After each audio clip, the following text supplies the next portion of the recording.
मेरा क्वेश्चन आपसे ये है कि आप मुझे कोई एक वाक्य बता दीजिए, और प्लीज ट्विटर की ट्वीट्स मत दिखाइएगा, इंस्टाग्राम के रील्स मत बताइए। खुला झूठ बोलेंगे और चैलेंज कर रहा हूँ, एक मस्जिद में बताएं कि किसी एक मुसलमान को भी इसलिए रोक दिया गया हो कि उसकी कोई तो एक मंदिर में बताइए जहाँ किसी को रोका गया हो, ये बोला आपके बगल में खड़े होकर। ইসলামোফোবিয়া মূলত ইসলাম এবং মুসলমানদের প্রতি ভয়, বিদ্বেষ এবং ঘৃণার একটি মনোভাব যা রাজনৈতিক এবং সামাজিকভাবে চর্চা করা হয়। এটি শুধু ব্যক্তিগত পর্যায়ে সীমাবদ্ধ না থেকে প্রাতিষ্ঠানিক রূপও নিতে পারে। পশ্চিমা বিশ্বে এর বিস্তার থাকলেও সাম্প্রতিক বছরগুলোতে ভারতে ইসলামোফোবিয়া এক গভীর রাজনৈতিক হাতিয়ার হয়ে উঠেছে। ভারতের রাজনৈতিক ইসলামোফোবিয়া এখন একটি রাষ্ট্রীয় নীতির মতো কার্যকর হচ্ছে। কিছু হিন্দুত্ববাদী রাজনৈতিক দল এবং মিডিয়া মুসলমানদের বিপজ্জনক হিসেবে চিত্রিত করছে।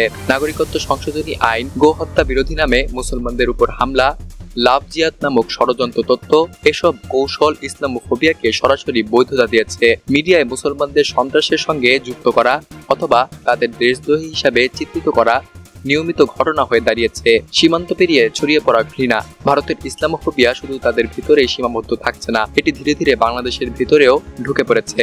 ভারতীয় মিডিয়ার চ্যানেল এবং সোশ্যাল মিডিয়ার মাধ্যমে এই ঘৃণার বার্তা ছড়িয়ে পড়ছে। কিছু বাংলাদেশি তরুণ এসব বক্তব্য দেখে প্রভাবিত হচ্ছেন, আবার কেউ কেউ মুসলমানদের বিরুদ্ধে বিদ্বেষমূলক পোস্ট অথবা মন্তব্য করছে, যা আগে সচরাচর দেখা যেত না। এটি একটি সাংস্কৃতিক আগ্রাসন যা বাংলাদেশের সহনশীল সমাজ ব্যবস্থাকে ধ্বংস করার আশঙ্কা তৈরি করছে।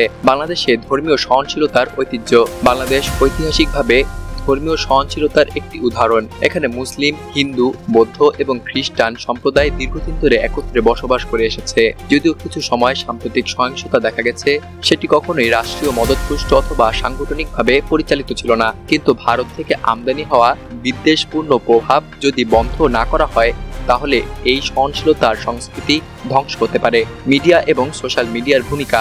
ভারতের ইসলামোফোবিক প্রচারণার একটি প্রধান হাতিয়ার হলো মিডিয়া এবং সোশ্যাল মিডিয়া। বাংলাদেশে অনেক মানুষ ভারতীয় সংবাদ মাধ্যম এবং বিনোদন নির্ভর করে চলে, ফলে এই চ্যানেলগুলোর প্রচার বাংলাদেশের মানুষের মনেও প্রভাব ফেলে। ভারতীয় কিছু টক শো এবং খবরের মুসলমানদের যেভাবে উপস্থাপন করা হয় তা অনেকে না বুঝেই গ্রহণ করছেন। এতে বাংলাদেশেও একটি বিভাজনমূলক মনোভাব তৈরি হচ্ছে, যা অত্যন্ত বিপজ্জনক। ধর্মীয় বিদ্বেষের রাজনীতি একটি হুমকি। ভারতের ধর্মীয় বিভাজনের রাজনীতি বাংলাদেশে অনুপ্রবেশ করলে তা শুধু একটি ধর্মের জন্যই না, পুরো জাতির জন্য হুমকি স্বরূপ। এটি জাতীয় সংহতি, সামাজিক ঐক্য এবং শান্তির জন্য বড় বাধা হতে পারে। ধর্মকে রাজনৈতিক হাতিয়ার বানানো গেলে তা খুব সহজেই জনগণকে বিভক্ত করতে পারে, যা ভারত ইতিমধ্যে করে দেখিয়েছে। সচেতনতা এবং প্রতিরোধ। এই ইসলামোফোবিক প্রভাব থেকে বাংলাদেশকে বাঁচাতে হলে দরকার জনগণের সচেতনতা, মিডিয়া শিক্ষার প্রসার এবং ঘৃণা নির্ভর রাজনীতি ও সংস্কৃতির বিরুদ্ধে সোচ্চার হওয়া। আমাদের প্রয়োজন নিজস্ব ধর্মীয় সহনশীলতা বজায় রেখে বহুত্ববাদী সমাজ গঠনে মনোযোগ দেয়া।